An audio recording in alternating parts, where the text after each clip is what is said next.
sabi daw napakatalino niyo lahat mga bata. Sige nga, sagutin niyo tong AP natin ngayon. Okay, wait. Ano ang pambansang isda ng Pilipinas?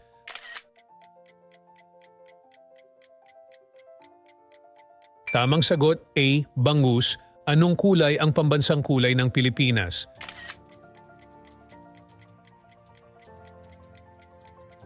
Tamang sagot C. Dilaw. Saan matatagpuan ang Bulkang Taal?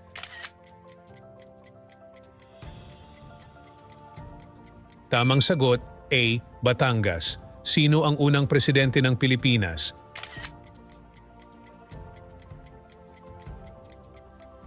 Tamang sagot B. Emilio Aguinaldo. Sino ang pambansang bayani ng Pilipinas?